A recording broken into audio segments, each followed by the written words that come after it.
Timber!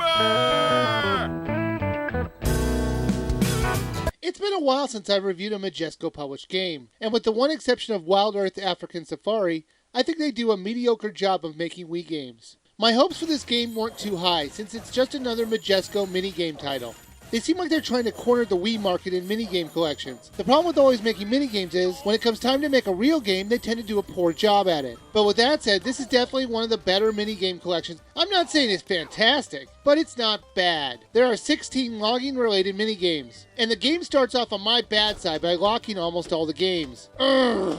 Even My Sims Party, as awful as that game was, didn't lock their minigames, making you play every one of them in order to play the fun ones. So I figured I would take an hour and power through the 4 tournaments so I could unlock all the games. And of course, all but one of the 4 tournaments is locked. However, I beat them all very easily, and I got first place in all the tournaments, but all those games that I just played were still locked. It turns out you have to unlock them in the practice mode in order to play them anytime. What was the point of locking the tournaments if you don't give us anything other than unlocking the next tournament? Even when I got first place in the final tournament, and that consisted of playing every minigame in that collection, you know what I got for doing that? Nothing. Not even an unlocked character. But I'll get into that later. Thanks for making me waste an hour, Majesco. So I find out there's no point in doing tournaments other than having a bunch of tournaments ready to play when company comes over. Sorry if I sound really bitter, but it really angered me when I got nothing out of getting first place in the final tournament. Wait, I do want to clarify one thing. I did get one thing for getting first place. I got a trophy for my collection room.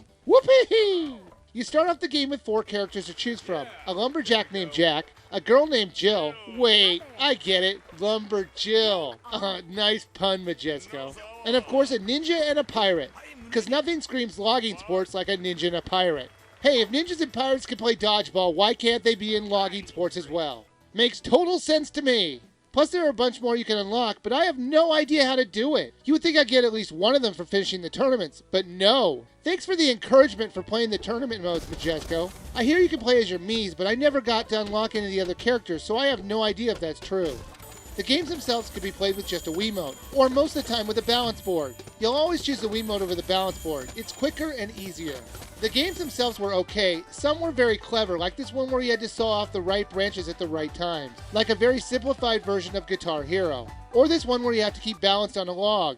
There are also all the normal logging games you would expect. Tree climbing, log cutting, and log chopping. While those were fun, there were some that wasn't as fun. There were 3 different versions of this throwing axes game. The one where you had to throw them in a certain color was the most tedious of the bunch. However, the worst minigames were the ones you had to walk on these logs. The coin collection and the survivor minigames were just boring. I was falling asleep while playing them. They were so dull. Plus, the controls on these were too tight and not forgiving. You would often fall into the water only because you didn't read your jump right. Now, this game can be played with up to 4 players, and it worked just fine. Plus, for an added challenge, you could increase the difficulty level of the computer players that you had to face. The difficulty levels range from easy, medium, and hard.